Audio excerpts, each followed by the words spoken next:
Bien. Bueno, ¿qué tal? Espero que estén bien. La clase de hoy es la clase del lunes, ¿sí? Que era la última clase de los temas de repaso y no tanto. Incluía, en principio, test de hipótesis, aunque ya hemos estado hablando un poco en la clase pasada sobre test de hipótesis. Si quedó igual algo previo de intervalos, de estimadores puntuales, me dicen. Test de hipótesis, la parte de pruebas de onda del ajuste. Y hicimos una clase de medio teórica sobre modelo lineal. A lo mejor quienes ya habían visto, hemos llegado a ver modelo lineal el cuatrimestre pasado, a lo mejor ya habían visto todo, la mayor parte de lo que contiene esa clase, que es medio como un resumen de todo lo teórico del modelo lineal. Y si llegaron y si cursaron conmigo, no habíamos llegado a un modelo lineal el cuatrimestre pasado, así que era todo nuevo, ¿sí? No se preocupen, digamos, después cuando lleguemos a modelos lineales generalizados sobre el final del curso, si hace falta ajustar algo, lo vemos, pero igual si tienen preguntas de eso, cosas que no se entienden, si hay alguna duda así conceptual, lo charlamos hoy también. La clase de mañana sería la clase sobre, sobre la práctica 1, ¿sí? Que es la introducción a los procesos estocásticos con los conceptos más generales y eso, que es la clase que, bueno, que tenían que ver hoy, que no sé si ya la vieron o no. ¿Sí? Creo que es la clase, no sé si 11, creo. ¿Sí? Así que bueno, en lo posible para hoy hagamos todo lo que queda, las consultas que queden de todo lo anterior, si es que hay alguna, y después mañana hacemos la clase sobre empezamos a hablar de los temas de la práctica 1.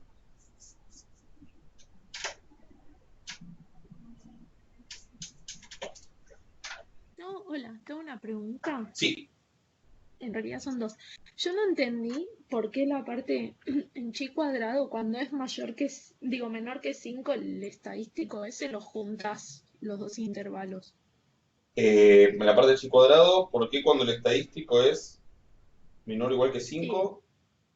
en Lo que hemos estado modalidad de hablando la ajuste. clase pasada, decís, Ay, no sé. En modalidad de eh, ajuste. mondad de ajuste, ok. Cuando es menor, ya entendí. Estaba, tenía que estar ahí con contexto. Eh, a ver, la idea es la siguiente. En general, esas pruebas chi cuadrado, que acá las usamos, digamos, para pruebas de onda de ajuste, pero que se pueden usar para otras cosas, se pueden usar para lo que llaman pruebas de homogeneidad, pruebas de independencia, o sea, sí, tienen varias aplicaciones.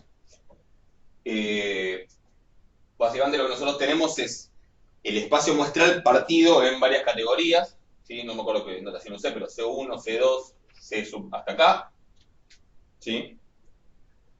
Cada una de esas categorías tiene una probabilidad, existe, digamos, una P sub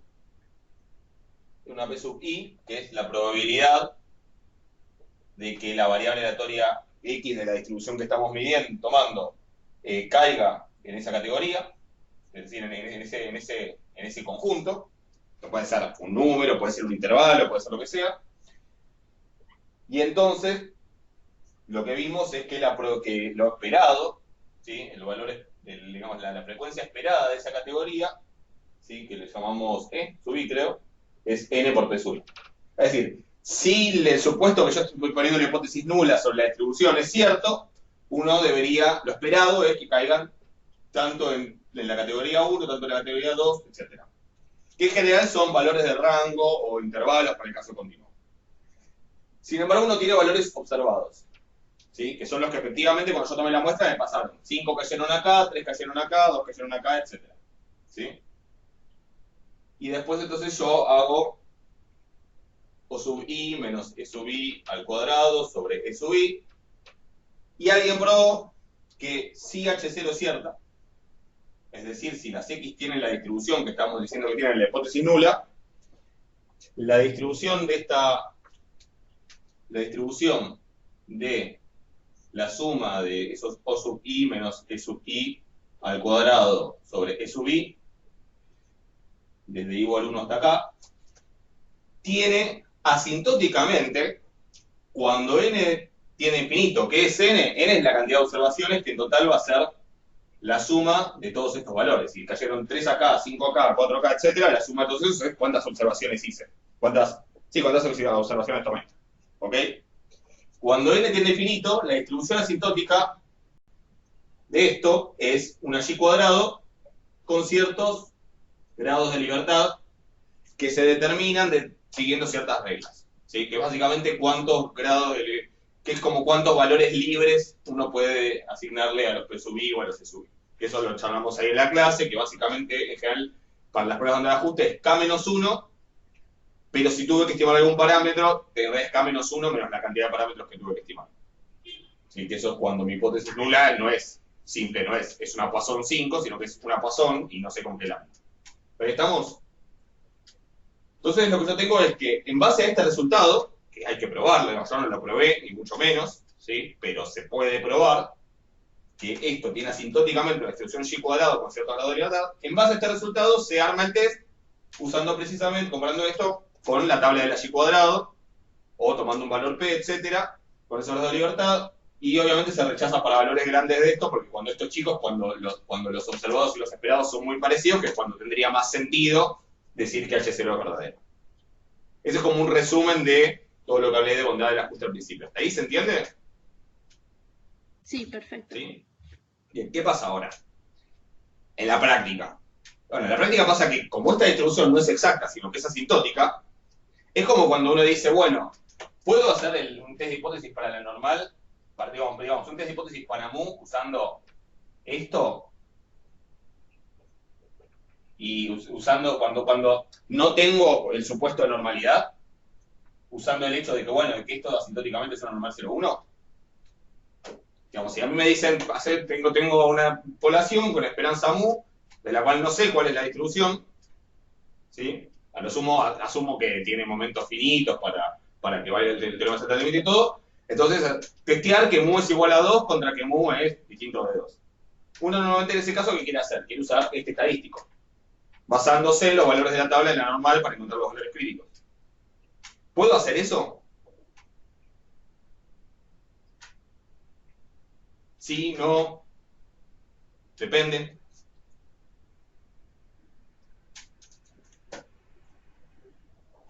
Claro, puedo hacer eso cuando n es grande, ¿sí? Puedo hacer eso si estoy seguro, más o menos seguro, de que la distribución de esto es lo suficientemente parecida a la normal como para que esa aproximación no me lleve a grandes errores, ¿sí? Porque en realidad el resultado es asintótico. El resultado es que asintóticamente la distribución es normal. Para n igual a 500.000, la distribución probablemente no sea normal, pero probablemente sea muy, muy, muy parecida a la normal y entonces no me importa esa variación, ¿sí? Pero si yo voy a sacar los valores críticos de la tabla de la normal, necesito que esto, si no tiene distribución normal, por lo menos la tenga bastante parecida. Y ahí es donde aparece esa regla práctica de tomar n mayor o igual a 30, que como les decía la otra vez, para la mayoría de los casos prácticos va a estar bien. ¿Ok? Entonces, uno pone esas reglas prácticas para que asegurarse de que la distribución del estadístico bajo H0 sea lo suficientemente parecida a la distribución que después vamos a usar para calcular los valores, y entonces se hace eso. ¿Ok? Profe, perdón, además de eso, vos aclaraste, creo en el video, si no estoy loca, que los SUV esperados, digamos, también tenían que ser cada uno mayor a 5, Claro, ¿o no? entonces, ¿cuál es la cuestión en el caso este? La misma, en principio, digo, tengo el estadístico en el cual me voy a basar. No conozco su distribución exacta, conozco su distribución asintótica, y entonces esa distribución asintótica es la que yo voy a después usar para elegir dónde rechazo, no dónde no rechazo. Me tengo que asegurar que la distribución de esto sea lo suficientemente parecida a la de la y cuadrado. ¿Qué es lo que pasa entonces? Bueno, también, de vuelta, ¿cómo se llevó eso a n mayor o igual a 30? Probando, tipo, o sea, investigando, viendo que para la mayoría de las distribuciones acá esto se parecía bastante a la normal y que no importaba, o sea, no es algo arbitrario, es algo que, bueno, se fue chequeando y se llevó a eso. También se fue chequeando que en realidad esta distribución asintótica es lo suficientemente parecida cuando n es lo suficientemente grande y cuando los E sub i son lo suficientemente grandes. ¿Sí? Y en esos análisis, ¿a qué se llegó? Bueno, que funciona bien la aproximación si n es mayor o igual a 30 y si los E sub i son todos mayores o iguales a 5. ¿Sí? Entonces, si la manera en la que yo elegí las categorías, ¿sí?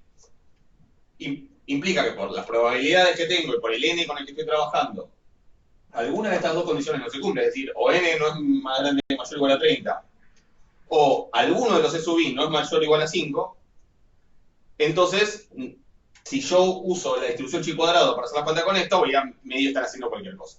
Esa es la explicación. parecida en ejercicio 7 y en el 25, queremos saber si es normal. En ejercicio 7 es con prueba H cuadrado o es con Kolmogorov Smirnov, no me acuerdo. Igual lo voy a abrir.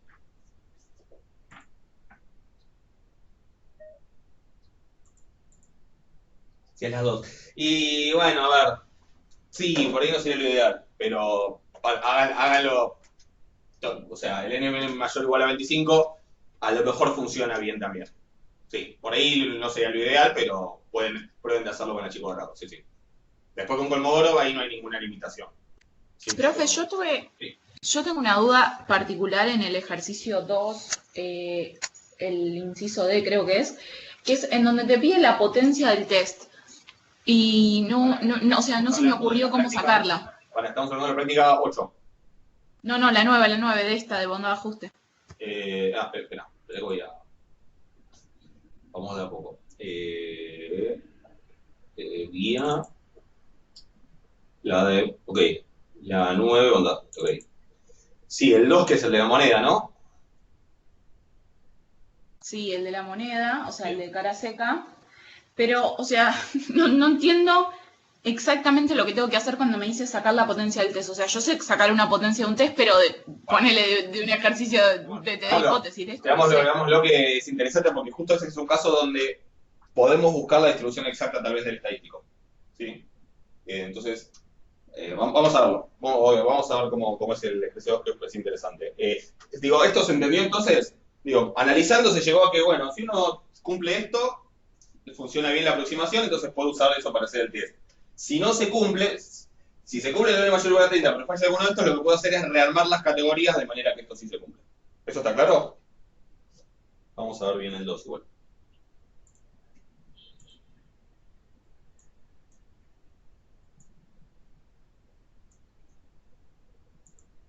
¿Estamos?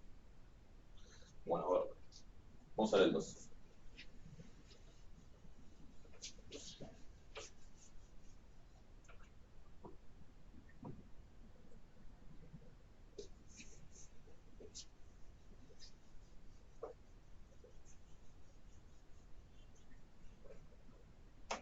A ver.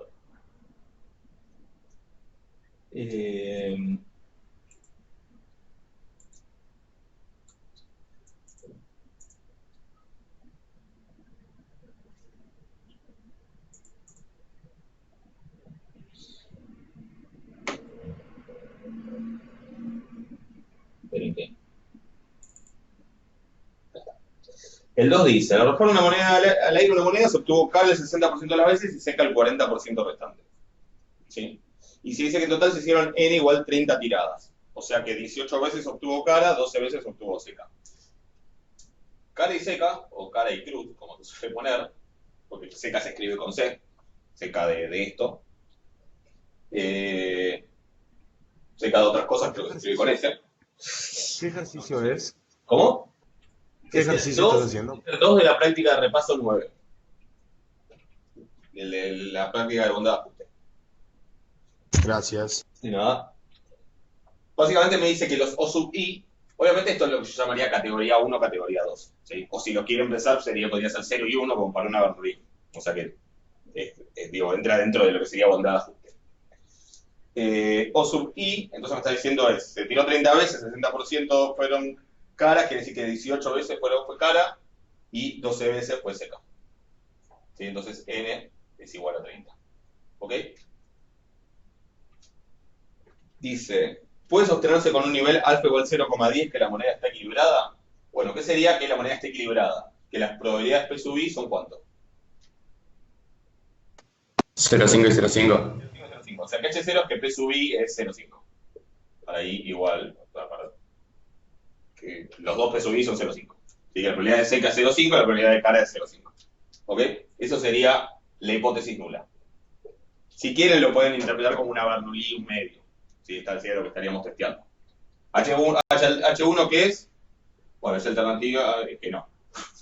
La alternativa es que no. Alguna de esas no es 0,5. Y la otra tampoco, obvio. Entonces, ¿puede sostenerse? Bueno, eso ya sabemos, ¿no? Se hace la prueba. Hagámoslo para repasar. Se hace N por P sub I, que va a ser los E sub I. ¿sí? Esto va a ser 18 por 0,5, es 9. No, perdón. 18 por 0,5 por 30, que es 15. Y 0,5 por 30.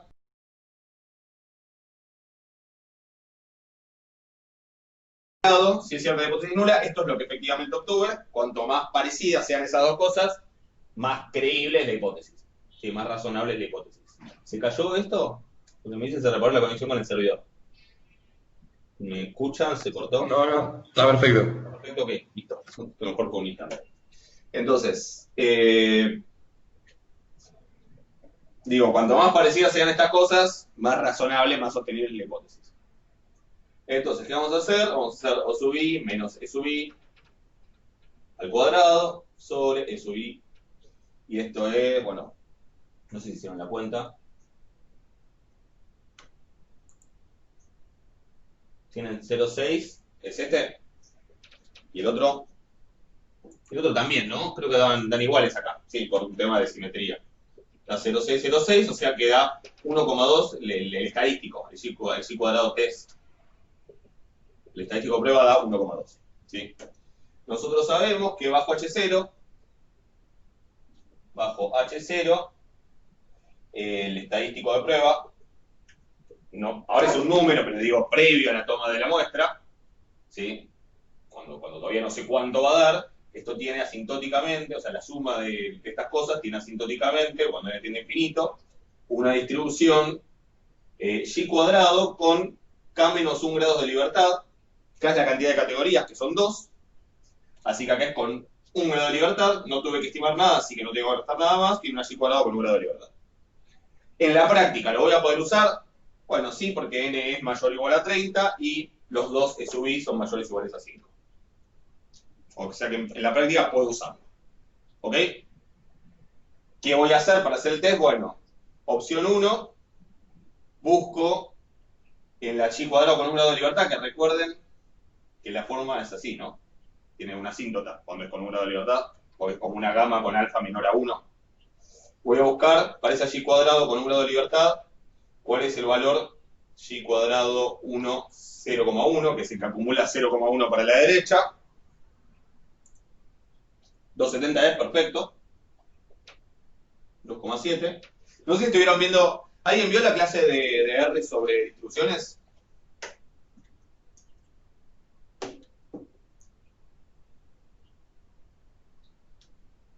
¿Nadie vio la clase de R sobre distribuciones? Bueno, si quieren, miren la clase de R sobre distribuciones y ahí encontrarían cómo hacerlo con R. Cómo encontrar ese valor con R. Para encontrar ese valor en R tendrían que hacer Q, chi, creo que es chi, Q es la distribución, Q es porque es un cuantil lo que estoy buscando, y lo que busco es que acumule, si lo tienen puesto para la izquierda, es que acumule 0,9, y acá tendría que ser, o sea, sería 0,9, 1 grado de libertad. ¿Sí? Eso, si alguien quiere tipenlo en R, debería dar, no sé si alguien estuvo viendo la clase o no, si no les sugiero que la miren porque les va a ayudar a hacer estas cuentas. Y después les va a ser útil, miren sobre todo la de matrices, que les va a ser útil para la práctica de Markov, para ahorrarse de tener que buscar autovalores, autovectores a mano, que es medio un bajón. Con esta cuenta debería dar ese 2,7. ¿Ok? Entonces, ¿cómo es la cosa? Ese es 2,7, ese se acumula 0,1 acá. ¿Ok? Conclusión, como el y cuadrado es 1,2, que es menor a esto, a de por acá, conclusión, no rechazo el C0. Hasta ahí estamos, como para hacer un repasito de eso.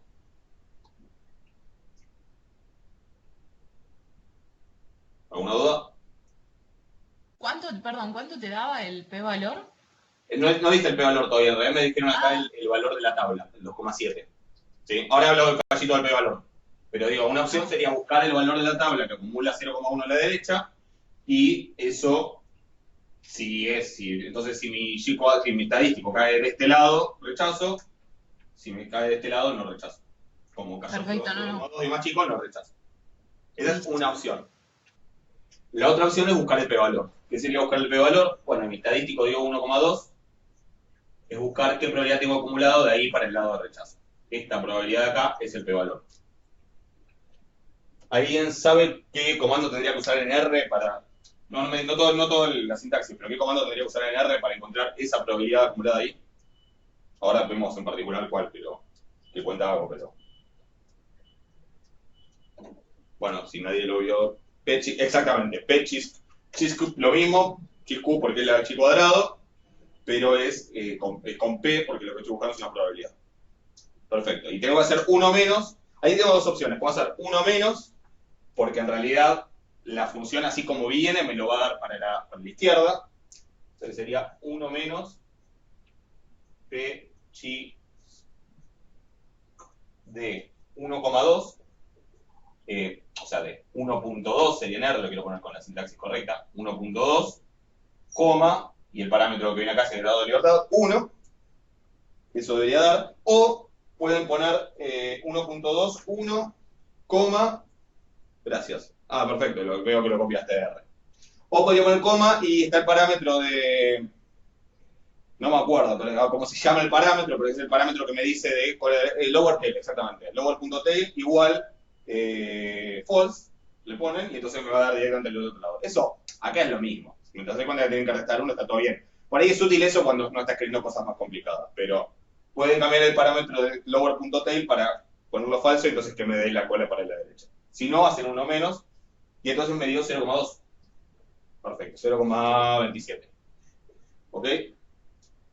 ¿Qué significa que el P sea más grande que el alfa? Y significa que el valor crítico, si el alfa es más chiquito, el valor crítico está de este lado. Si el valor crítico está de este lado, quiere decir que el estadístico está de aquel lado. O sea, que misma conclusión. Si el P más grande que el alfa, implica que no rechazo HC. ¿Ok? ¿Por qué es útil el p-valor? Porque uno puede buscar en la tabla cuando le está haciendo a mano, pero cuando uno le está pidiendo a una computadora, haceme este test, la computadora va a tener que preguntar, ¿y con qué alfa lo querés? ¿Sí? Para poder ir a buscar en la tabla el alfa correspondiente. En cambio, si en vez de tener que preguntarme con qué alfa lo querés, me tira el p-valor, después simplemente ese p-valor yo lo comparo con el alfa que quiero y yo me encargo de decir, bueno, si alfa es 0,10, rechazo. Si alfa es 0,05, rechazo. Si alfa es 0,30, que obviamente no va a ser, si alfa es, perdón, no rechazo, sería si alfa es 0,10, 0,05 o lo que sea. Si alfa fuera 0,30, que obviamente uno nunca lo usa, pero podríamos preguntarnos, si alfa es 0,30, como me da al revés, en ese caso rechazaría. Por eso este es el alfa más chico, el cual rechazo, o el alfa más grande, al cual no rechazo. ¿Ok? ¿Hasta ahí alguna duda?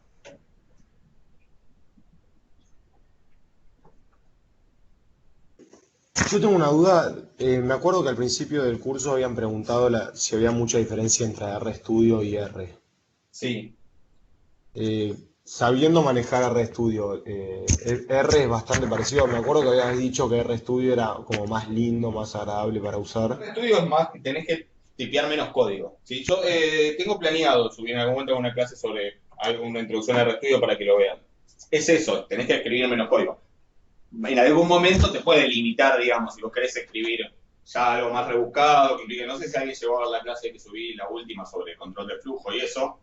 Bueno, ahí cuando uno tiene que escribir cosas más rebuscadas, digamos, ahí no queda otra que sentarse a escribir código. Pero para hacer cuentas básicas como esto, digo, a lo mejor es más fácil usar RStudio.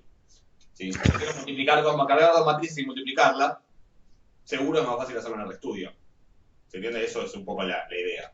Después en algún momento se limita a eso y si quiero ir a cosas más complicadas y programar, por ahí ya vamos allá. Igual, la verdad, les soy sincero, no sé yo usé RStudio en algún momento, no sé en qué está en este momento, a lo mejor evolucionó un montón.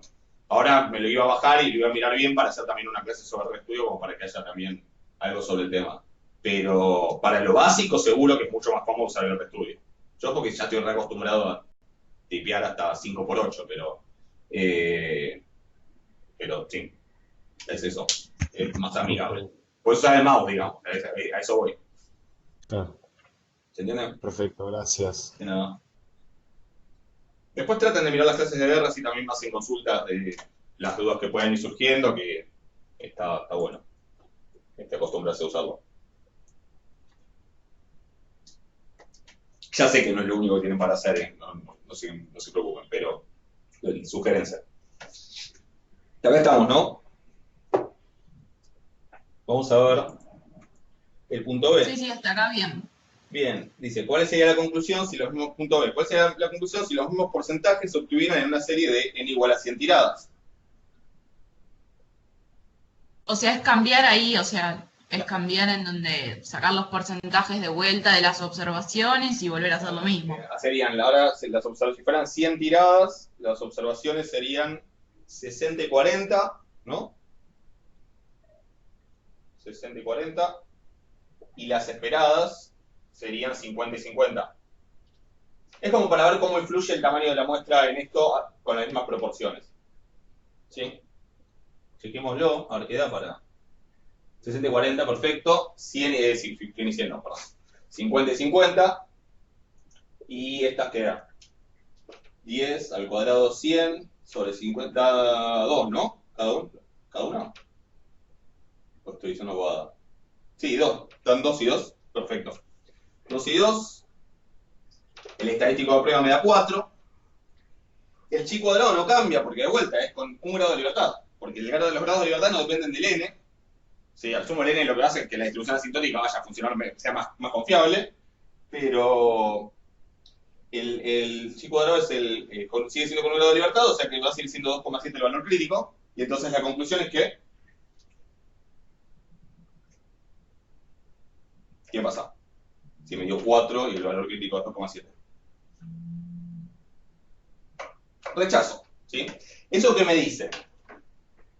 Que no tiene tanto sentido mirarlo en términos de las probabilidades. Acá es como que tengo, las probabilidades son 0,5 y 0,5, y yo obtuve, como frecuencias relativas, 0,6 y 0,4. ¿Eso es mucha diferencia o es poca diferencia? La respuesta es, como les habrá pasado en muchas materias ya de esta facultad, ¿cuál es la respuesta? Esto charlado hoy con los estadísticos también. La palabra mágica, ¿sí? Depende, exactamente. ¿Sí? Supongo que en muchas materias la respuesta es depende. Y bueno, acá también.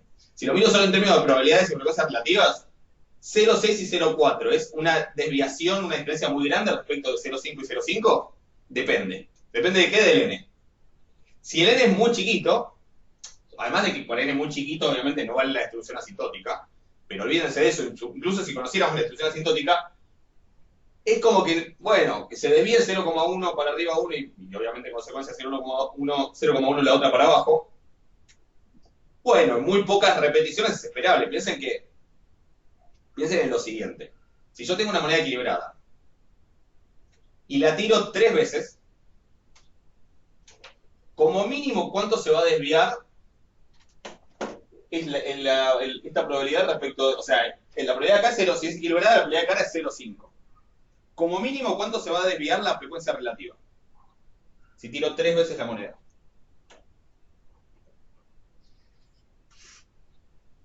O sea, en el mejor de los casos, ¿qué puede pasar? Que se me salga una cara de 3 o que me salgan 2 caras de 3. O sea, que me dé 0,33 la frecuencia relativa o que me dé 0,66. ¿Sí? O sea que por lo menos le va a pifiar por 1,6 periódico. Por 0,16 periódico. ¿Sí? O sea, no hay manera de que le erre por menos de 0,1. Entonces, con pocas observaciones, es esperable en las probabilidades, una discrepancia importante entre las probabilidades y las frecuencias relativas. ¿Sí? Con muchas repeticiones, con 10.000 repeticiones, no es esperable una discrepancia de 0,1 entre las probabilidades y las frecuencias relativas.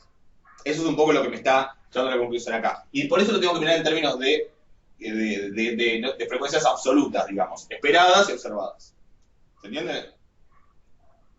Es decir, ¿se entiende un poco cuál es el planteo acá o la idea de ver esto? Las frecuencias relativas y las probabilidades están dando los mismos valores, pero sin embargo en un caso rechaza y en el otro no. Bueno, ¿por qué? Porque ese 0,1 de diferencia para una muestra chica, para pocas tiradas de la moneda, es aceptable y razonable, incluso si la moneda está equilibrada. Para muchísimas repeticiones, esa misma discrepancia en términos de probabilidades y frecuencias relativas no es razonable si la moneda está equilibrada. Siempre a cierto alfa, ¿no? Obviamente para un alfa más chico, por ahí todavía rechazo. Pero bueno, de vuelta, para un n más grande, ya no. O sea, para un alfa más chico por ahí no rechazo, y cuando aumento el n después ya firmo. ¿Se entiende más o menos la idea? El sentido de esa pregunta no era solamente para ver si se dejaban hacer la cuenta de vuelta. Es para entender un poco eso. ¿Eso está claro?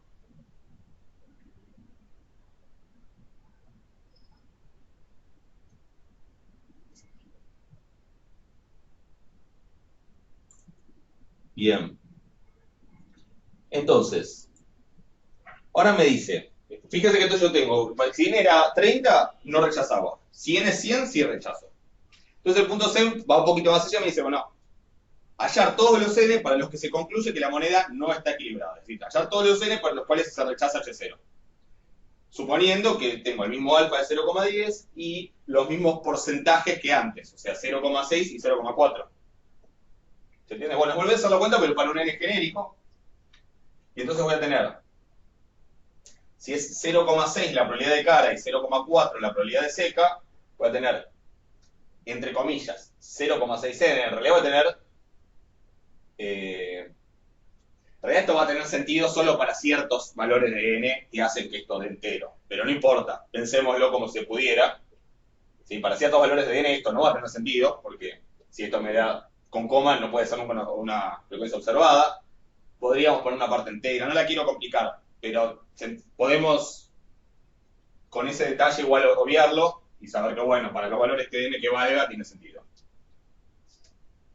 Y lo esperado acá va a ser n sobre 2 y n sobre 2, o sea, 0,5n, 0,5n. Que de vuelta, obviamente, tiene sentido si n es par, si no, no. Pero es un detalle, ¿sí? Entonces, ¿qué me va a dar esto? Me va a dar 0,6 menos n sobre 2, o sea, 0,6. Esto sería, pongamos 0,5n y 0,5n. 0,6n menos 0,5n es 0,1n. Esto al cuadrado sobre 0,5n. O sea que 0,01 n cuadrado sobre 0,5n. Esto es como multiplicar por 2, es 0,02n. Y esto también, porque va con el signo contrario, pero el cuadrado me queda igual. Entonces, el valor del estadístico y cuadrado es 0,04. Está bien la cuenta, ¿no? Sí. Es 0,04n, me va a dar el estadístico para cada n. Obvio que para unos n tiene sentido, para otros no, pero no importa. Entonces, básicamente, ¿para qué valores de n voy a rechazar? Cuando n le pasa, o sea, ¿cuál es la condición para rechazar? Con alfa igual 0,10 y todo igual.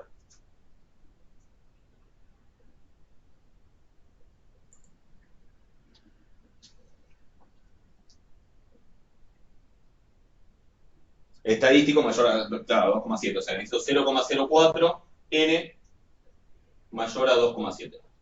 ¿Sí? O sea, n mayor a 2,7 dividido 0,04, que no sé cuánto es, pero si se fijan me dicen, y bueno, lo redondeo para arriba. 68 más o menos, 68, algo. Si es eso, porque si es eso, entonces es n mayor o igual a 69. 67,5, perfecto. Bueno, entonces 67,5, así que para n mayor o igual a 68 funciona. En realidad, para los n para los cuales tenga sentido esto, pero no importa. ¿Sí? A partir de ese n, si el n que tengo es mayor o igual a 68, rechazo. Si el n es más chico, no rechazo. ¿Se entiende? Pues ese es el punto de quiebre. Eso con alfa igual a 0,10. Con alfa igual a 0,01, en ese caso el estadístico se me corre para allá y por lo tanto voy a necesitar un n más grande. ¿Sí? Pero es como para hacerlo para ese caso. ¿Hasta ahí alguna pregunta?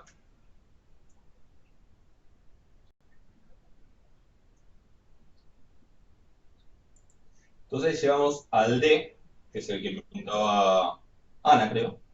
Sí, Ana. Sí. Una consulta ahí. Yo lo pensé de otra forma, nada que ver. Sí, decime. Para sacar esto lo de n, Sí. pero me da re distinto, pero o sea, no entiendo cuál es el error en mi planteo. Yo lo que planteé fue, yo sé que el estadístico tiene que ser mayor o igual a 2,7, ¿no? Sí. Y cuando pongo el estadístico lo que planteo es, entre paréntesis pongo la cantidad de caras Sí. menos la cantidad de secas al cuadrado y lo divido en 5. ¿Por qué la cantidad de caras menos la cantidad de secas?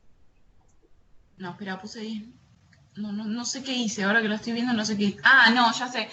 No, le resté, no las secas, le resté 10 porque ese es el SUV esperado. El tema es que, claro, le estoy haciendo con este Pasa que ejemplo el en SUV particular. esperado cambia con el N. El Claro, SUV por eso. y el SUV cambian con el N. Ese es el detalle. Ok, listo, ya Entonces, entendí mi error. para cada N tenés un SUV y un SUV diferentes. Ese es el problema. ¿Se entiende? ¿Está? Bien. Sí, ahí lo copio bien. Perfecto. Entonces me dice verificar que si en el 20. Bueno, vamos a hacer por parte. Me dice verificar que 100 es igual a 20. El estadístico de prueba es igual a C menos 10 al cuadrado sobre 5, donde C es el número de caras obtenidas. Entonces vamos por parte. Vamos a hacer eso. Por acá abajo.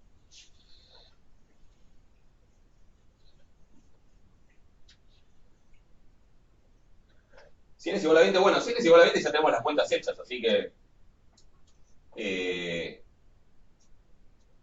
a ver.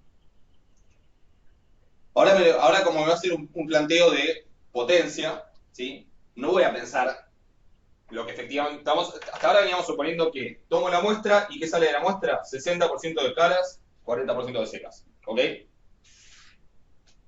Si yo ahora voy a analizar la potencia, no lo puedo analizar para esa muestra en particular, ¿sí? Tengo que pensar, cuando tome una muestra, ¿cuál es la probabilidad de que, siendo que en realidad es cero falsa porque tal cosa, yo termine rechazando? Para que eso sea aleatorio tengo que pensar no para 0,6n y 0,4n, sino para ciertos valores que van a salir. Esos valores, llamémosle C, al número de caras, como ponen ahí, y bueno, el número de secas va a ser n menos c. N es 20, así que va a ser 20 menos c. ¿Ok? Y n es 20. ¿Ahí estamos?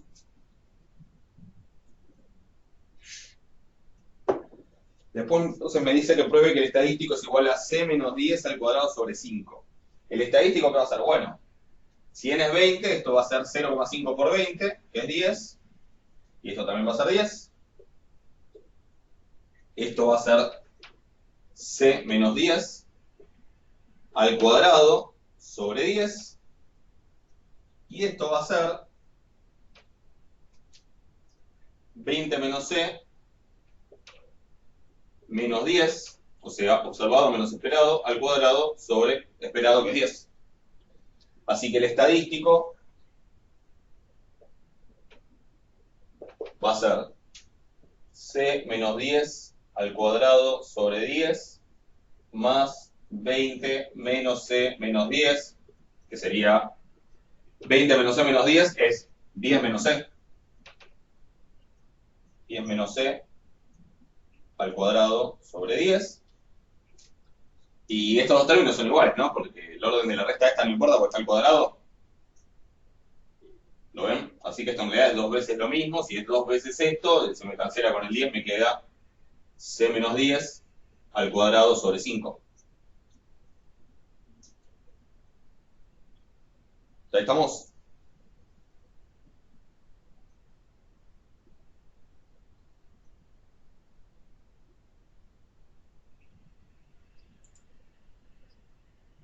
Bien. Entonces me dice, el estadístico es eso, listo. Y me dice, no lo aclara, creo, pero digo, manteniendo, sí lo aclara, manteniendo el alfa en 10%, verificar que se rechaza H0 cuando C menos 10 es mayor o igual a 4, en módulo, y no se rechaza cuando C menos 10 es menor o igual a 3, en módulo. ¿Por qué? Porque de vuelta, con alfa de 0,1, los grados de libertad siguen siendo 1, el valor crítico es 2,7, entonces yo rechazo H0, si, solo si, el test, el estadístico de prueba, perdón, es mayor a 2,7. O sea, si, solo si, C menos 10 al cuadrado sobre 5 es mayor a 2,7. Si, solo si, C menos 10 al cuadrado es mayor a 2,7 por 5, que no sé cuánto da. Si, solo si, el módulo de C menos 10, pongo raíz cuadrada de los dos lados, como son números positivos, mantiene la desigualdad y tiene sentido. pero acá me queda el módulo, es mayor a la raíz de 2,7 por 5, que no sé cuánto da. Pero, por lo que veo, da 3, algo. Si alguien tiene la cuenta me dice, pero da 3, algo eso. ¿Ok? 367. 3,67, perfecto. 3,67. Perfecto. O sea que esto da sí, rechazo, sí, solo sí, el módulo de C menos 10, de la cantidad de caras menos 10, el módulo es mayor a 3,67. Como la cantidad de caras menos 10 en módulo es un número entero, porque 10 es entero, la cantidad de caras va a ser un número entero, porque es una frecuencia, la frecuencia observada va a ser, esto puede ser 9, puede ser 5, puede ser en 20 tiradas, puede ser cualquier número natural entre 0 y 20, o entero entre 0 y 20. Básicamente, bueno, si esta diferencia es más grande que 4, mayor o igual a 4, rechazo. ¿Sí? Entonces, rechazo H0, si eso es esto como si va a ser entero, puede ser mayor o igual a 4, no rechazo si es menor o igual a 3. ¿Hasta ahí se entiende? Sí, perfecto. Bien. Y entonces ahora llegamos a lo de la potencia. ¿Por qué les puse este ejemplo? Porque, primero, para que vean que en estas pruebas más complicadas, estas pruebas, si quieren, no paramétricas o de distribución libre, también existe el estudio de la potencia, solo que es mucho más difícil de estudiar. Porque acá ya no es el mulo modo por un lado para el otro. Incluso en este caso es muy simple porque lo que estoy moviendo es el P. ¿Sí? Pero después, cuando empiezo a tener ya con cosas más complicadas, puede variar de demasiadas maneras. Pero igual existe, el concepto de potencia se mantiene también en estas pruebas. Solo que siempre, bueno, hay que pensar cuál es la potencia cuando la nula es falsa, porque en realidad tal cosa. O sea, si yo, pensemos en un caso más complicado, si estuviera haciendo un test para ver si la distribución es de Poisson o no, ¿qué quiere decir que no sea de Poisson? ¿Cuál sería un caso en el que la distribución no es de Poisson?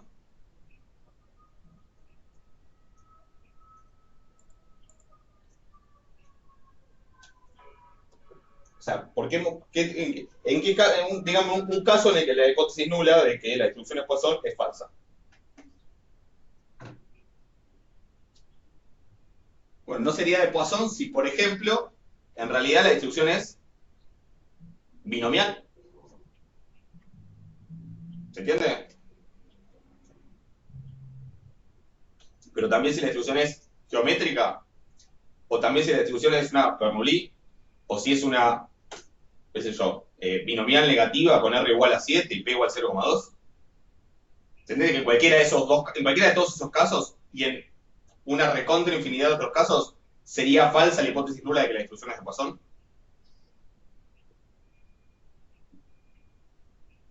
¿Lo ven o no lo ven eso?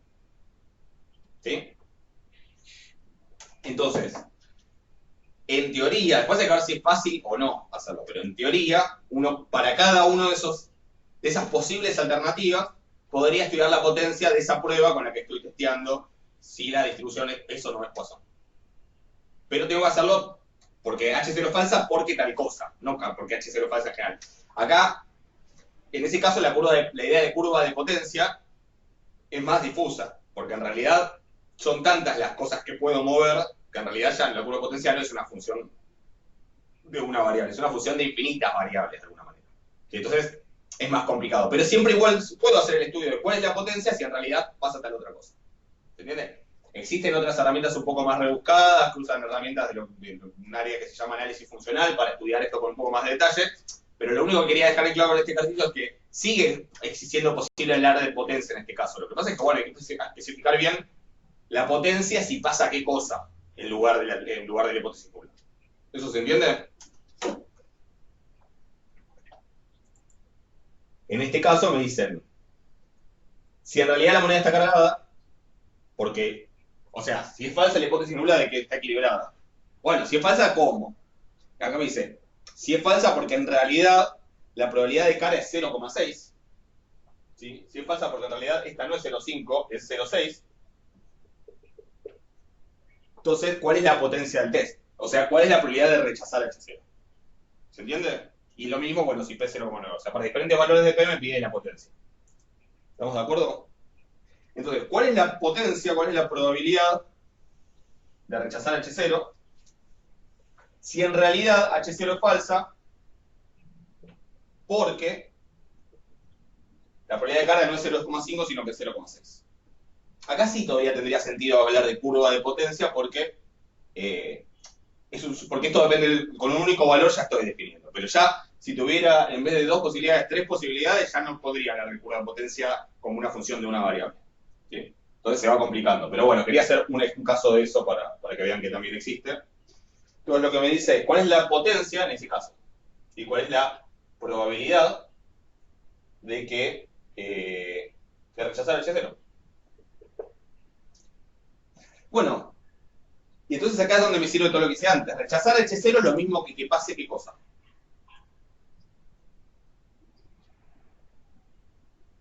Espera, pero la potencia, por definición, no sería no rechazar dado que H sub 0 es falsa.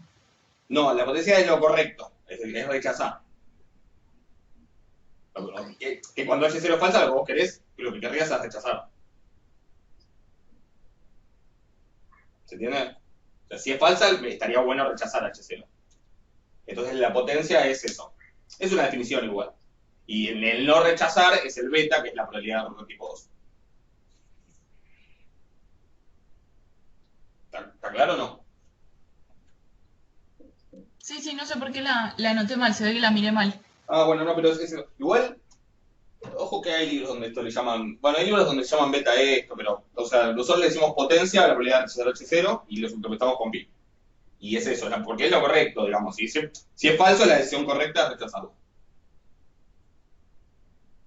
Entonces, ¿cuándo voy a rechazar yo? Bueno, yo voy a tirar la moneda 20 veces y van a ser una cierta cantidad de caras. Yo voy a rechazar si pasa qué cosa. Dijimos, bueno, si el módulo de C menos 10 es mayor o igual a 4. ¿Sí? Entonces, para calcular la potencia, lo que tengo que calcular es la probabilidad de que pase esto, sabiendo que la probabilidad de cara es 0,6. ¿Ok? Entonces, pensémoslo un poquito. Esa C, que es una variable aleatoria, porque yo no sé cuántas caras van a salir cuando tire 20 veces la moneda, es una aleatoria con qué distribución. Cantidad de caras en 20 tiradas, suponiendo que la probabilidad de cara cada vez es 0,6. ¿Qué distribución tiene?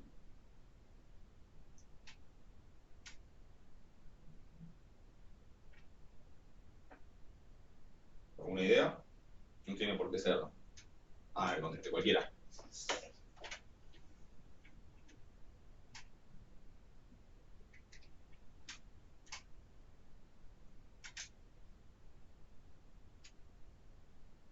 ¿Tengo internet? Sí. ¿Puedes repetir la pregunta? C va a ser la cantidad de caras que obtenga cuando tire la moneda 20 veces. ¿Sí? Ahora ya no estoy pensando en que saco 60% y 40% como antes. Estoy pensando, vamos a cero. Voy a tirar la moneda 20 veces, va a ser C veces cara, 20 menos C veces CK. ¿Cuál es la distribución de C? Que es una variatoria, porque pueden salir 5 caras, pueden ser 38 no, pueden salir 18, ¿sí? Pueden salir 20, pueden salir 0. Tiro 20 veces la moneda. Y No binomial. Es binomial. ¿Lo ven que es binomial? Sí, es binomial. Una binomial con n igual a 20 y con p igual a 0,6. ¿Ok? Entonces, esto es calcular esa probabilidad por una binomial. Si quieren, es más fácil hacer 1 menos la probabilidad de lo otro, o sea, la de no rechazar, la de menor o igual a 3. Y eso es la probabilidad en... sería la de 7, con 7 da 3. ¿Sí? La de 7, la de 8, la de 9, la de 10, la de 11, la de 12 y la de 13. Es la suma de esas 13, de esas 5, no, 7 probabilidades puntuales. 7, 8, 9, 10, 11, 12, 13. Perdón, sería 1 menos la suma de esas probabilidades puntuales. ¿Se entiende? Si quieren, usen R, va a ser más fácil. Incluso si lo pueden hacer directamente, por ejemplo, en R lo podrían hacer directamente poniendo P, no me acuerdo si es binom o todo con minúscula, ¿no?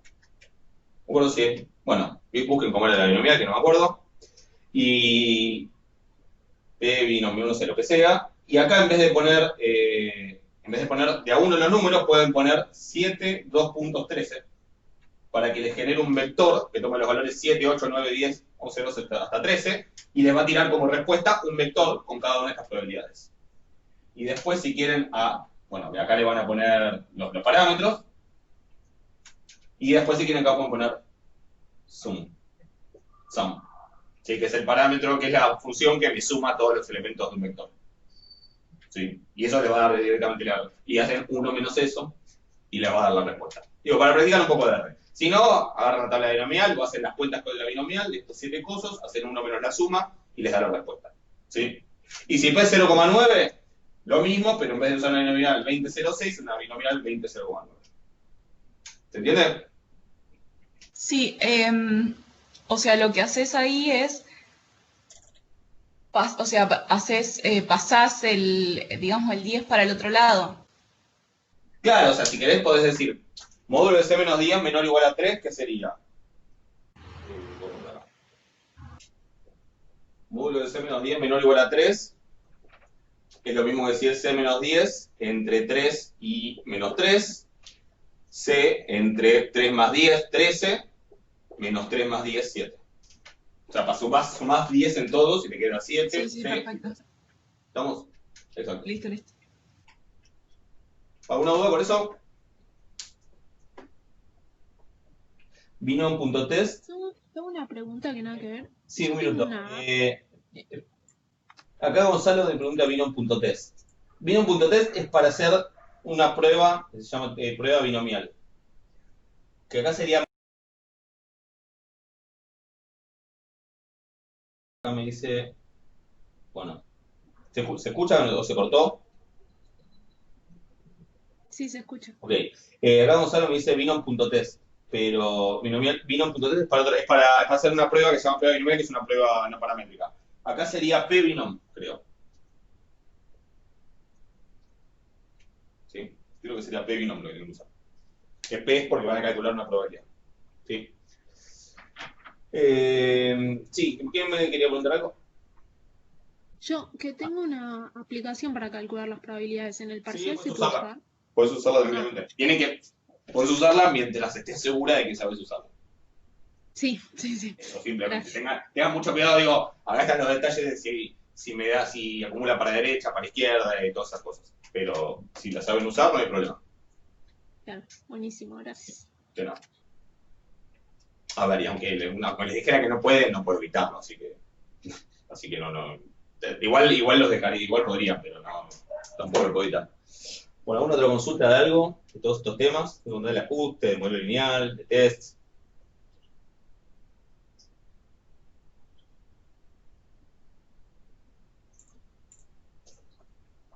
Sí, yo tengo una duda más de esta práctica. Sí. En realidad no es una duda, o sea, me pasa que en el ejercicio 7, en el que es con las distribuciones normales, la forma para armar los intervalos, me volví loca para que los E sub I me dé 5. O sea, tuve que probar 500 veces hasta que logré que los E sub I me den 5. ¿En el 7 existe?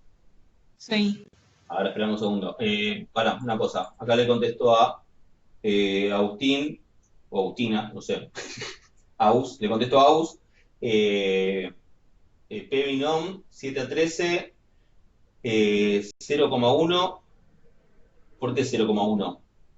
Es 7, 13, coma. Acá los argumentos se separan por coma, no por un punto y coma. Sería coma. Y creo que acá viene n, que sería 20, y después el p, que es 0,6. ¿Sí? Ese sería el código. Y bueno, 1 menos eso. ¿Se entiende? Después de la coma. 713, 20, 0.6. ¿Se entiende? 1 menos 1. Ah, no, perdón. Es verdad lo que dice Juan Cruz. Aclaración, importante, bien, gracias. No es P binom. Ojo, P binom da acumuladas. ¿Sí? P da acumuladas, no da puntuales. Menos mal que lo contaste. podría usarlo haciendo P binom de 13, que me da la acumulada desde 0 hasta 13, menos P binom de 6, que me da la acumulada desde 0 hasta 6. Entonces, cuando la resta me queda de 7 a 13. ¿Podría con P binom? Sí, pero es eso lo que tengo que hacer, no esto. Si quiero las probabilidades puntuales de cada uno, eso es con D, que la D es por densidad. Para continuas me da densidades, para discretas me da probabilidades puntuales. Es con D, exactamente. Es lo que dice Juan Cruz. Lo puedo hacer con D binom así, con el vectorcito, o lo puedo hacer con P binom, restando la de 13 menos la de 6. Exacto. Y los parámetros son 20 por la N y 0.6 por la P. ¿Está claro?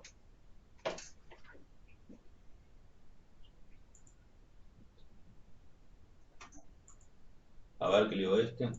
Cualquier cosa me dice, no van a dar 7.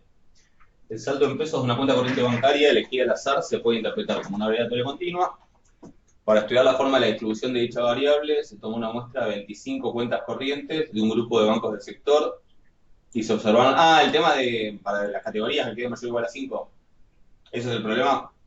Claro, o sea, Para que se pueda lo que aplicar me el test. pasó es que Lo que me pasó es que ponele, para el primer caso, logré armar las categorías y que los SUV me den 5 bien, pero ponele para el segundo caso, en donde me cambia, o sea, alguna de o la normal o la media, en el segundo caso es que te cambia la media, que es 0, Un segundo, los SUV ya no me daban. Espérenme un segundo, estaba esperando, tengo que bajar porque estaba esperando algo. Vicisitudes de la... En 2 minutos vuelvo. Ya vengo, ¿sí? Ok. Sí. No. Bien. Bueno, sigo grabando. Estábamos con el tema así, del 7 y las categorías, cómo armarlas. El primer tema ahí es que obviamente hay que agrupar, ¿sí? Y está bien que se les haya complicado porque, sí, suele ser un problema. Y de hecho es un buen motivo para ver por qué acá es mucho más cómodo usar la prueba de cosmografía, ¿no? Que no hay que hacer todo este lío. Pero al principio tengo 25 cuentas corrientes. Ya tengo n igual a 25, eso sí, ya de por sí es un tema, porque como me decían hoy, tendría que ser n mayor o igual a 30, pero lo vamos a hacer igual. Y el tema es que el primer tema es cuántas categorías elijo. Y eso, hasta cierto punto, es arbitrario. ¿Cuántas eligieron y por qué, en todo caso? Yo elegí, ya te digo exactamente, para el primer caso elegí 4 categorías. Ok. Pero elegí 4 porque había elegido más y resulta ser que cuando calculaba los SUV me daban re chiquitos y entonces no podía. Obviamente podrían elegir más y después empezar a acumular. O sea, podrían en vez de cambiar la definición de las categorías desde 0, simplemente empezar a juntar. Claro, pero lo loco que me pasaba es que ponele, ¿no? Había puesto 6 y justo las que había puesto acumulaba y nunca llegaba a 5. Por ahí me quedaban 2 categorías nada más. Sí. Y después, tipo, no podés hacer con los grados de libertad, te queda una incoherencia. Sí, le tenías que restar, te quedan 0 grados de libertad o grados negativos. Claro, pero eso no se puede. No. Por eso digo que me volví loca en este. Sí, y la respuesta es sí, está bien. Está bien que me haya vuelto loca, perfecto. ¿Qué les haya pasado? Digo, si se les hace demasiado lío, no importa, con que hagan porque hay que hacer 4 en realidad, ¿no? Acá dice, claro, Cruz sí. que hizo varias veces, me quedo bien con 6 categorías de a 3500, ok. Que además acá hay un tema, la definición de las categorías, que esto es un tema de, lo deben haber visto en estadística 1, a lo mejor se lo comentaron, la definición de las categorías cuando tengo valores continuos, la definición de los intervalos, digamos, para después uno hacer las cuentas, ya sea para armar un histograma o cosas por el estilo, hay ciertas reglas prácticas, ¿sí? Ciertos métodos para definir la cantidad de categorías, ¿sí? A lo mejor es el método de Sturge, es el método de, ya no sé por qué empecé como si fuera a hacer una lista, porque ya no me acuerdo de ningún otro, pero hay como varias reglas prácticas que es tomar, no sé, 1 más el logaritmo natural, el logaritmo base de 2 de n, o la raíz cuadrada de n, hay como ciertas cuantitas que recomendadas para definir cuántas categorías hacer, por ejemplo, si uno quiere hacer un histograma, o quiero hacer cuentas para que me queden como bien repartidas las cosas. Esas reglas tienen algún sentido, hasta cierto punto son arbitrarias, pero se pueden usar como guía. Lo cual lo garantiza de todas maneras, sobre todo acá que n es medio chico, eso también juega en contra, que el n sea menor o igual a 25, que el n sea 25, digo, juega también un poco en contra. Si el n fuera 300, probablemente no tendrían tanta complicación, pero eso tampoco garantiza que después uno tenga que empezar a agrupar y que eventualmente me queden como muy pocas. La respuesta es Me dicen, me volví loca tratando de hacerlo, te contesto sí. Esa es mi respuesta, sí. Digo, está bien que les pase. Si no se quieren complicar la vida, digo, hay 4 test para hacer. El de normal, normal con media 0, normal con desvío 3000, normal con media 0 y desvío 3000. Si no se quieren complicar la vida, hagan alguno de esos para chequear que lo saben hacer y ya está. Pero lo cual no quita que sí, que vaya a ser complicado llegar a armarlo para que funcione. Pero la pregunta es, digamos, ¿está bien que vaya cambiando los intervalos para que me dé bien? Tenés que lograr acomodar los datos en una... A ver, para el caso, para el primero que tenés 2 parámetros a estimar, el A, Sí. que es el más complicado, digamos, porque vas a tener que restar 3 a la cantidad de categorías. Claro. O sea, para el primero de todos, que es el más complicado, tenés que encontrar alguna manera 4. de acomodarlo en 4 categorías, donde Sí. las P sub I de cada categoría multiplicadas por 25 sean todas mayores o iguales a 5. Fácil, no, probablemente tengas que jugar un rato. No, Si sí, haces claro, ese, después los otros, si lográs ese, después los otros ni los hagas. Juan Cruz dice que con 6 categorías de a 3500, no sé de cuánto empezaste, no sé en dónde empezaste, pero dice que le quedó bien. Pero es medio prueba y error, sí. Sí. Esto es, O sea, sí. a la hora del parcial se supone que vos nos das las categorías armadas, ¿no? Porque si no, digo, pierdo toda la hora con esto. No necesariamente, pero probablemente no les daría para hacer con el chi cuadrado obligatoriamente, ¿sí? Porque la verdad es que en este caso sería mucho más razonable hacer el test de Kolmogorov mismo.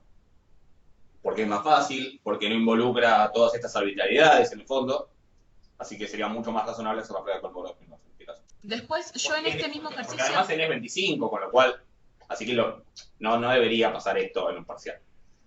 Ok, y después en el 8 se supone que tenés que hacer este mismo con el otro test que estás diciendo, pero no llego, no llego a las mismas, o sea, no en todos me coincide que cuando rechazaba, rechace, y cuando no rechaza, no, o sea, a veces no me coinciden la respuesta. O sea que con un test llegás a una respuesta y con otro.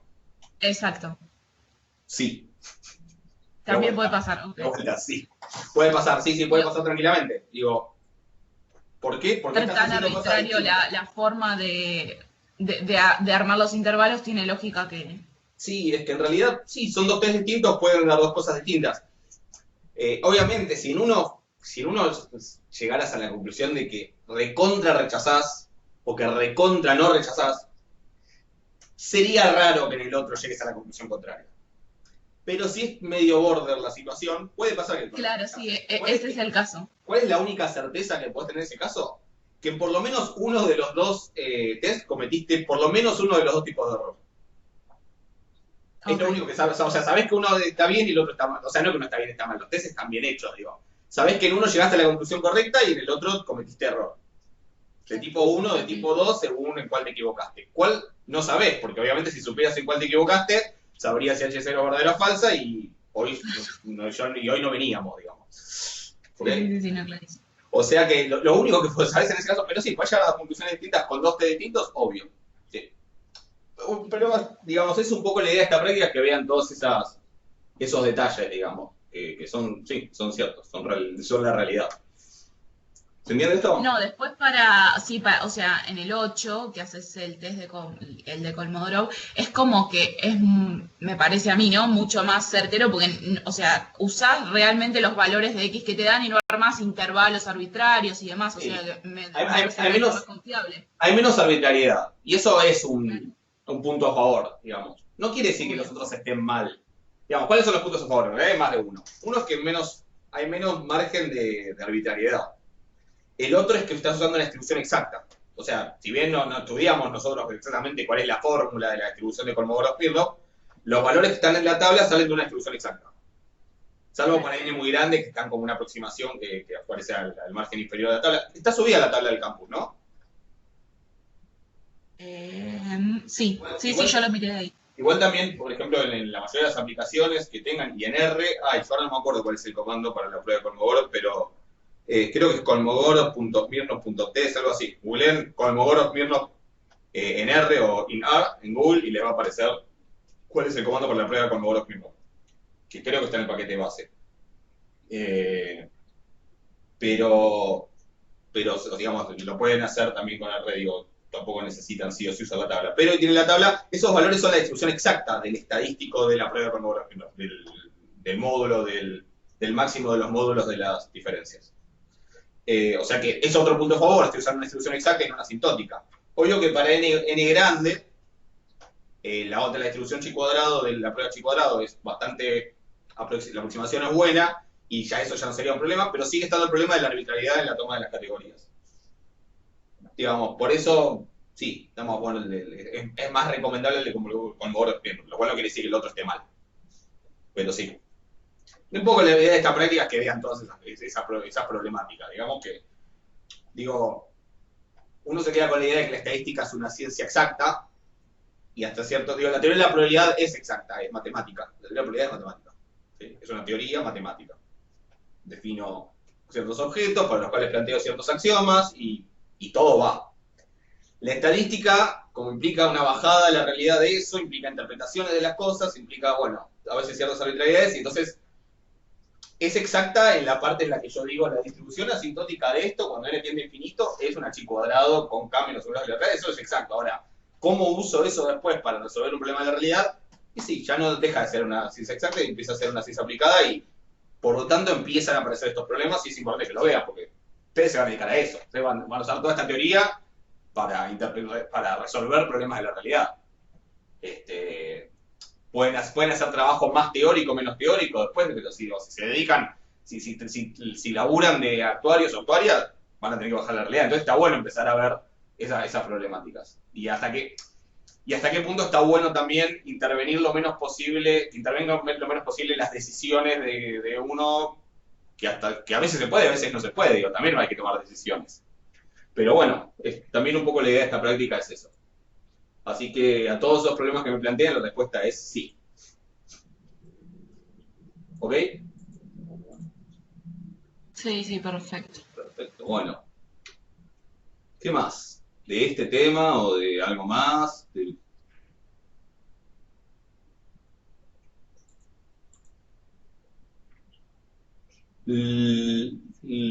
Quienes no habían visto modelo lineal, ¿se entendió más o menos la idea de la clase? Digo, más allá de que no hicimos cuentas ni nada, ¿se entendió un poco cómo funciona? Porque quienes, no sé, si cursaron conmigo el año pasado no lo habíamos visto. Si hacen econometría, después van a estudiar cómo se entendió. Si alguien hace econometría, después van a ver todo eso con mucho más detalle. ¿Sí? Y van a estudiar qué pasa cuando todos esos supuestos de Gauss-Markov no se cumplen. ¿Sí? ¿Qué pasa en el sentido de qué consecuencias tiene y cómo puedo evitar esas consecuencias? Eso, si ven econometría, la primera parte de la materia es eso. Bueno, no sé, ¿hay alguna otra consulta más? Yo no tengo mucho más para... Parece que lo más nuevo por ahí era... no sé si... ¿Habían visto la prueba de Kolmogorov Smirnov ya? Quienes no cursaron conmigo.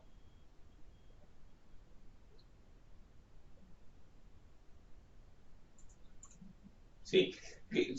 ¿Con quién cursaron? ¿Con Miguel? Con Miguel seguro la vieron. Corriendo probablemente, pero seguro la vieron. Con Miguel, sí. Perfecto. Con Vietri también la habían visto, perfecto.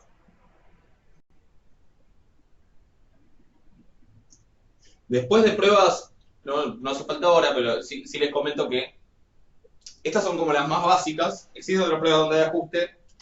La chi cuadrado sirve como prueba de onda de ajuste y como también sirve para otras pruebas de independencia, pruebas de homogeneidad que puede ser que hayan visto, también con Miguel o con Vietri, con Silvia. La prueba de Kolmogorov-Smirnov sirve para pruebas de onda de ajuste. Existe una prueba de Kolmogorov-Smirnov de homogeneidad que es para comparar si dos distribuciones de dos poblaciones distintas son iguales o no. Esa es la prueba de homogeneidad de Kolmogorov-Smirnov, que es bastante parecida, pero trabajo sin suponer una distribución, sino suponiendo que son iguales las distribuciones. Y después existen muchas pruebas de normalidad para el caso específico de la distribución normal. De vuelta voy a empezar a decir como si fuera una lista, pero seguro que no me voy a acordar, pero existe la prueba de Harke-Vera, existe la prueba de Lilliford, existen otras que ahora no me acuerdo. Pero si ponen pruebas de normalidad o normality test o cosas por el estilo, van a encontrar que existen muchas que están pensadas específicamente para el caso de la distribución normal. Después, cuando veamos, por ejemplo, series de tiempo, vamos a ver la prueba de Harque-Vera. ¿Y por qué hay tantas para la normal? Porque el supuesto de normalidad es muy frecuente. Entonces hay cosas que se pueden hacer en el caso de la normal que tienen sentido solo en ese caso, pero que por ahí me agregan, digamos, que por ahí son mejores o son más simples o son pruebas más potentes. Entonces también se pueden aprender pruebas específicas para la normal, pero estas son como generales para cualquier situación. Aunque la de Kolmogorov-Smirnov en principio se usa para continuas. O no sé si hay alguna otra consulta de algo. Si no, ya mañana empezamos. Sí. Tengo una pregunta. NR, ¿puede ser que estaba recién googleando que directamente hay, digamos, comandos para hacer los dos test? Digamos, ya poniendo los datos, ya te tira todo el p-valor y... Igual le pones simplemente el vector con las observaciones. Y tiene ahí una sintaxis para le pones el vector con las observaciones y una cierta sintaxis para la distribución con la que querés testear. Vean el help y cualquier cosa yo después lo miro bien y mañana si quieren lo charlamos. Pero sí, existen comandos que directamente hacen el test. O sea, es un buen ejercicio de R si quieren tratar de hacer el test medio desde cero, haciendo las cuentitas, pero también directamente están los test. El detalle ahí es cómo, miren bien la sintaxis, cómo es para poner la distribución. Ahora no me acuerdo cómo. Sí, cómo ir cargando los datos. Sí, recién estaba probando diferentes y hay como diferentes formas. Los datos van en un vector, eso seguro. Sí, pero para que te vaya haciendo, digamos, el test bondad, pero para diferentes distribuciones. Si la quiero poner una Poisson con lambda igual a 7, ¿qué es lo que tengo que poner? O si la quiero poner una Poisson con cualquier lambda, ¿qué es lo que tengo que hacer? Después va a ajustar todo lo que tenga que ajustar, de estimar el lambda y lo que sea, eso lo va a hacer solo. Pero sí, existen las... No sé si están en el paquete, creo que están en el paquete base. Fíjense, cuando vean el help, van a ver que al principio, cuando vean el help, que les abre siempre una ventana del explorador, cuando ponen esto y acá ponen, no sé, Kolmogorov.test, no me acuerdo cómo es la prueba. Les abre una ventana del explorador y siempre al principio está el nombre de la función y acá entre llaves, creo, lo que sea, dice algo siempre. Si dice base, es que viene ya en el paquete base de R, que es el paquete que se carga cuando uno abre R. Si acá dice, no sé, stat, por ejemplo, no me acuerdo si existe ese paquete, se llama así, pero pongámosle, quiere decir que viene en un paquete que no es el base, ¿sí? Que es el paquete stat, y que para poder usar esa función tiene que estar cargado este paquete. Ese paquete puede ser que ya venga instalado con R, aunque no se carga automáticamente al iniciar. Entonces, en ese caso, lo que hay que escribir es library. Eso es lo que en la clase esa que hablé de este tema no me salía, pero que después lo puse abajo en la casilla de descripción. Library, entre paréntesis, el nombre del paquete. ¿Sí? Ponen Enter y ahí lo va a cargar y a partir de ahí esta y muchas otras funciones que están incluidas en el paquete van a estar disponibles. Y si no lo tienen instalado, si cuando ponen esto les dice que no se encuentra el paquete tal, primero tienen que ir a instalar paquete, buscarlo en la lista, instalarlo y después cargarlo con el comando library. Si digo eso, por si en algún momento se encuentra con el... Yo creo que estas están en el paquete base, si no me equivoco. Pero si ven en el help que acá, en vez de decir base, dice otra cosa, es que hay que cargar ese paquete para que esté disponible. ¿Ok? Y acostúmbrense a leer el help y a tratar de entender cuál es la estructura de los artículos, digamos, de ayuda, porque después a la larga, tarde o temprano, siempre es necesario. O sea, uno al principio sí puede preguntar y todo, pero después siempre, en algún momento uno se va a encontrar con una función que, digo, ¿cómo se hace tal cosa en R? Y en algún foro aparece se hace con tal función. Entonces vas a ver el help de tal función y tenés que empezar a entender la sintaxis. Entonces, es bueno ir familiarizándose con eso. ¿Sí? Genial, gracias. Buenísimo. Bueno, ¿alguna otra duda?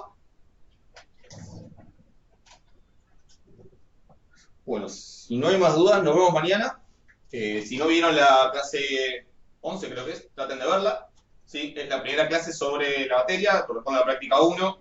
Y es la introducción, son los conceptos básicos de procesos estocásticos en general. Que después vamos a ir desarrollando diferentes casos, pero estos son como conceptos básicos generales que los vamos a necesitar de acá en más. O sea que creo que le vamos a dedicar. Creo que en el cronograma tenía. A ver. Pregunta, esto, como pregunté el otro, ¿es normal que al principio yo vi la clase, miré la guía, sí, pero sinceramente no sé por dónde arrancar? Sí, es normal. ¿Es normal? Es normal como cualquier materia de matemática, de donde donde ves temas Sí, nuevos que no viste en tu vida. Y además es un tema completamente nuevo, digo, es un concepto completamente nuevo. sí, sí, Así sí, que tal cual. O sí, sea, como que por ahí en estadística 2 no me costó tanto como vi no, la 1 y yo dije, ¿qué carajo hago acá? Pero bueno, lo veremos no se mañana. preocupe. No, es normal, es normal. Es normal porque realmente no es un concepto tan simple. Y vamos a ver, va a haber clases más sencillas y clases más complicadas. O sea, piensa que estamos hablando de infinitas variables aleatorias, definidas sobre un mismo espacio muestral. A veces es continuo, con lo cual en realidad no tenés simplemente una sucesión. En el 1 hay que ver si la familia es consistente. Espera que me fijo. Te digo. A veces ni siquiera es que tenés uno para una sucesión, sino que tenés para cada número real o para cada número real positivo una variable aleatoria diferente. No es fácil. Eso no es un No, tema es simple. complejísimo. Y por eso la idea es que vamos a ir de a poco. De hecho, tenemos planificado la próxima, la clase de mañana, pero también la próxima clase, que creo que es la del miércoles o jueves. Ahora me salí acá. No, la semana que viene me parece que no tenemos La clases. semana que viene no tenemos clase porque es feriado el lunes. O Claro. sea, después tienen 12 y 13 y tenemos otro el lunes. Después vemos. Igual en función de cómo avancemos con la clase de mañana, vemos si la semana que viene agregamos una clase o no.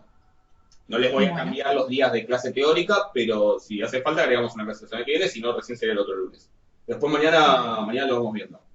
Pero sí, o sea, obviamente al principio va a ser complicado porque son temas muy nuevos y son conceptos bastante distintos respecto a todo lo que venimos charlando hasta ahora. ¿Sí? A ver, igual sí. creo que de la 2, de la práctica 2 también hay como otra clase más después, o sea, es como que Sí. en la próxima dice 1 y 2 como para dejar si Para- quedó algo más de la 1. para tener margen, obviamente. Pero después imaginamos que vamos muy atrasados, por ahí agregamos una, si no, completamos la otra y empezamos. Después de Markov tenemos más clases, o sea, eso lo vamos viendo sobre la marcha. Pero como mínimo Dale. tendríamos, entre comillas, una clase y media. Me Perfecto. preguntan acá, en el 1, indicar si existe un proceso estocástico que cumpla, sí, hay que ver, para ver si existe un proceso estocástico que cumpla con las condiciones, hay que ver si existe una familia de distribuciones conjuntas finitas consistente. Exactamente. Y creo que está subido un archivo de bibliografía, ¿no? En el campus, me parece. Que es la bibliografía de la 1 y la 2. Después me falta seguir completándola. Pero si está subido el archivo de bibliografía, fíjense que ahí les recomienda la bibliografía para esto, como para ir a tratar de complementar, que creo que es un capítulo del libro de Borovkov. Que no sé si lo tienen, el libro ese. ¿Lo consiguieron? Ok, ahí sigo. O sea, un minuto de grabación por algo misterioso que dije, para los quienes vean esto después, ya se van a enterar. Algo ilegal. No, mentira. El archivo ese no está. Si no está ahora lo subo. Es un archivo con. Si no está debería estar en materiales. Esperen que me lo anoto acá y ahora lo subo. Y les dice qué capítulo leer. Esto está en la bibliografía de las dos primeras prácticas, digamos. Bueno, ahora después lo subo en un rato. No se preocupen. Pero vayan, es en el libro de Borovkov, el capítulo que comienza. Pasa que no tienen el libro. Bueno, ahora yo después subo y les mando lo que haga falta. ¿Sí? Pero bueno, en principio igual todo lo de la guía son de todo lo que dijimos en la clase. Igual sé que es una clase intensa, miren, si ya la vieron y se les hizo mucho lío, prueben de darla de vuelta. Yo sé que no es lo más divertido, probablemente verme de vuelta a decir las mismas pavadas, pero a lo mejor les sirve volver a verlo después de haberlo visto una vez. Y por ahí algunas ideas se empiezan a sentarse. De todas maneras, por ahí con la clase de mañana ya va a estar un poco más claro.